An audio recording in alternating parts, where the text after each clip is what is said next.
ఈసారి మేడారం జాతరకు భక్తులు పెరిగే అవకాశం ఉందన్నారు TSRTC Karimnagar zone ED Raghunatharao. మేడారంలో ఆర్టీసీ సేవలను విస్తృతపరిచినట్లు ఆయన తెలిపారు. వివిధ ప్రాంతాల నుంచి మేడారానికి 6000 బస్సులను నడుపుతున్నామని తెలిపారు. భక్తులందరికీ సురక్షితమైన ప్రయాణం అందించేందుకు సిద్ధంగా ఉన్నామంటున్న రఘునాథరావుతో మా ప్రతినిధి Ram Prasad face to face. సంబంధించి అయితే ఆర్టీసీ బేస్ క్యాంప్ ఏర్పాటు చేయడం జరిగింది. బేస్ క్యాంప్ ఆధారంగా రాష్ట్రం నుంచి వివిధ ప్రాంతాల నుంచి వచ్చేటువంటి ప్రజలకు సౌకర్యాలు కల్పించేందుకైతే ఇక్కడ ఏర్పాట్లు చేయడం జరిగింది. దీనికి సంబంధించి మనతో మాట్లాడేందుకు కరీంనగర్ జోన్ ఈడీ ఉన్నారు. మనం అడిగి తెలుసుకుందాం. సార్ చెప్పండి, ఇక్కడ ఎలాంటి ఏర్పాట్లు చేశారు, గతానికి ఇప్పటికీ ఎలాంటి మార్పులు వచ్చాయి? ఈ 2024 ఈ సమ్మక్క సారలమ్మ జాతరకు ఉన్న ప్రత్యేకతను దృష్టిలో పెట్టుకొని ముఖ్యంగా మహాలక్ష్మి స్కీమ్ తర్వాత ఖచ్చితంగా ప్రయాణికులు పెరుగుతారని అంచనా వేసుకొని 2020లో ముఖ్యంగా వచ్చిన ప్రయాణికుల్ని ఒక ప్రామాణికంగా తీసుకొని అప్పుడు 19 లక్షల ప్రయాణికులు వస్తే ఇప్పుడు ఖచ్చితంగా 30 నుంచి 35 లక్షల వరకు ప్రయాణికులు వస్తారని ఒక అంచనాతోటి ఇన్ఫ్రాస్ట్రక్చర్ కానివ్వండి, బస్సులు కానివ్వండి, మా స్టాఫ్ స్ట్రెంత్ కూడా అంతా పెంచుకోవడం జరిగింది. ఇన్ఫ్రాస్ట్రక్చర్ పరంగా చూసినప్పుడు గతంలో ఇక్కడ మేడారంలో 40 ఎకరాల్లో మనము ప్రయాణికులకు వసతులు ఏర్పాటు చేయడం జరిగింది. అటువంటిది ఇప్పుడు 55 ఎకరాలకు పెంచుకోవడంతో పాటు క్యూ రైలింగ్స్ కూడా ఇంతకుముందు 42 ఉండేది, ఈసారి 50కి 8 క్యూ రైలింగ్స్ పెంచుకోవడం జరిగింది. ఒకటేసారి 16,000 మంది ప్రయాణికులు క్యూ రైలింగ్స్ ఒకటేసారి ఉండేంత ఫెసిలిటీ ఈసారి పెంచడం జరిగింది. మామూలుగా బస్సెస్ కూడా ఎందుకంటే 3,500 తిరిగే బస్సులు ఈసారి 6,000 బస్సుల వరకు ప్లాన్ చేస్తున్నాము. ఈ పెరిగిన బస్సులకు కూడా పార్కింగ్ ఏరియా కూడా మనకు అదనంగా అవసరం పడుతుంది. కాబట్టి ఇంకొక 20 ఎకరాలు అదనంగా పార్కింగ్ కొరకు కూడా కామారం అని ఈ మేడారం దగ్గరలోనే ఉంటుంది, 8 కిలోమీటర్ల దూరంలో. అక్కడ కూడా ఇంకొక 20 ఎకరాల ల్యాండ్ తీసుకోవడం జరిగింది. మొత్తం ఒక 1,500 నుంచి 2,000 బస్సులకు అదనంగా పార్కింగ్ ఫెసిలిటీ అనేది మనం క్రియేట్ చేసుకోవడం జరిగింది. మొత్తం ప్రయాణికులు కూడా మనకు ఉమ్మడి వరంగల్ జిల్లా, ఉమ్మడి కరీంనగర్, ఉమ్మడి ఖమ్మం, తర్వాత ఉమ్మడి ఆదిలాబాద్ జిల్లా నుంచి, అంతేకాకుండా రాజధాని నుంచి కూడా వస్తున్నారు.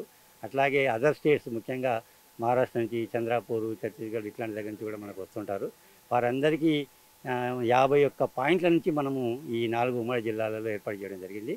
ఆ 51 పాయింట్ల నుంచి తీసుకొచ్చి ఈ తిరుగు ప్రయాణంలో మరి ఈ మేడారం నుంచి క్షేమంగా చేర్చడానికి అన్ని రకాల వసతులు మేము ఆర్టీసీ తరఫున ఏర్పాటు చేయడం. రైట్. అదేవిధంగా చూస్తే ఇన్ని లక్షల మంది ఇక్కడికైతే పబ్లిక్ వస్తూ ఉన్నారు కదా సమ్మక్క సారక్క దర్శనం కోసం, వీళ్ళందరికీ మీరు టికెట్ ఇష్యూయింగ్ కానీ, అదేవిధంగా వచ్చిన వాళ్ళకు మీకు కౌంటింగ్ కానీ, ఇక్కడ దీనికి సంబంధించినటువంటి ఏ విధంగా దీన్ని ముందుకు తీసుకుపోతా ఉన్నారు?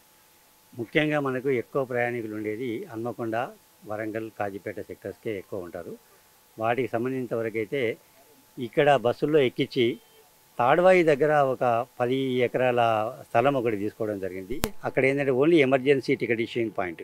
అంటే ఇక్కడ ఎక్కిన ప్రయాణికులందరూ కూడా తాడ్వాయి వరకు తీసుకెళ్ళి అక్కడ దాదాపు 400 మంది కండక్టర్లను పెట్టడం జరిగింది. డే షిఫ్ట్లో ఒక 200 మంది, నైట్ షిఫ్ట్లో ఒక 200 మంది పెట్టడం జరిగింది. వారందరికీ అక్కడ టికెట్ ఇచ్చి పంపడం. దానివల్ల ఏంటంటే ఇక్కడి నుంచి ఎక్కువ క్లియరెన్స్ ఫాస్ట్గా అవ్వడానికి అవకాశం ఉంటుంది. మా రికార్డ్ ఏంటంటే గతంలో 2020లో ఒక గంటలో ముఖ్యంగా శుక్రవారం రోజు రాత్రి 8 గంటల నుంచి 9 గంటలకు మనకి ఎప్పుడు ఎక్కువ రిటర్న్ ట్రిప్లో పోతూ ఉంటుంది. ఆ గంటలో దాదాపు 375 ట్రిప్పులు మేము లాస్ట్ టైం తిప్పడం జరిగింది.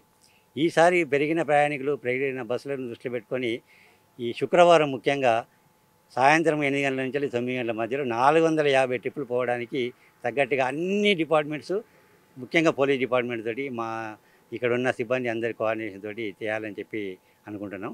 దానివల్ల శీఘ్రంగా మనం క్లియరెన్స్ చేయడానికి ఆస్కారం. అంతేకాకుండా ఇప్పుడు మనం చూసుకుంటే మేడారంకు సమీపంలో ఉన్నటువంటి రైల్వే స్టేషన్, దక్షిణ మధ్య రైల్వే స్టేషన్ సంబంధించి వరంగల్ కానీ, కాజీపేట కానీ ఉంది. ఇక్కడికి మనం చూసినట్లయితే మహారాష్ట్ర శివారు నుంచి, కాగజ్ నగర్ నుంచి కూడా ఒక ప్రత్యేక రైలు వేయడం జరిగింది కాజీపేటకి. అక్కడ నుంచి వచ్చేటువంటి ప్రయాణికులకు ఏమైనా ప్రత్యేక ఏర్పాట్లు చేస్తానంటే అదనపు బస్సులో నాటి ఏమైనా కేటాయించే అవకాశం ఉందా?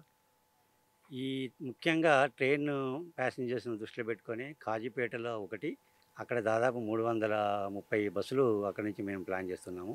అట్లాగే వరంగల్ స్టేషన్ కూడా, అది కూడా ఇంపార్టెంట్ పాయింటే మాకు. ఆ వరంగల్ స్టేషన్కి ఎదురుగానే కొంత ల్యాండ్ తీసుకొని అక్కడ కూడా ఒక టెంపరీగా బస్ స్టేషన్ ఏర్పాటు చేయడం జరిగింది. ఆడ కూడా దాదాపుగా 400 బస్సులు అక్కడి నుంచి ఆపరేట్ చేసే విధంగా అదనంగా ప్లాన్ చేయడం జరిగింది. ఇది హన్మకొండగా అదనంగా, హన్మకొండలో దాదాపు 500 బస్సులు అది వేరే ఉంటాయి.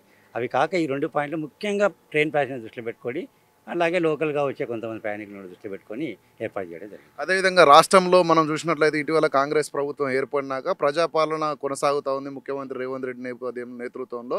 ఈ క్రమంలో మహాలక్ష్మిలో భాగంగా అయితే మహిళలందరికీ ఉచిత ప్రయాణం కూడా కొనసాగిస్తూ ఉన్నారు కదా, దీని ప్రభావం మేడారంలో ఏ విధంగా ఉంటుంది అనుకుంటా ఉన్నారు?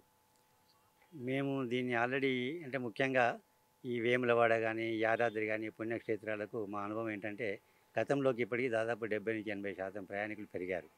అంతేకాకుండా ఒక ఆనవాయితీ ఏంటంటే మేడారంకి వచ్చే ప్రయాణికులు ఖచ్చితంగా వేములవాడకి వెళ్తారు. వేములవాడకి వెళ్ళి తర్వాత మేడారంకి వస్తారు.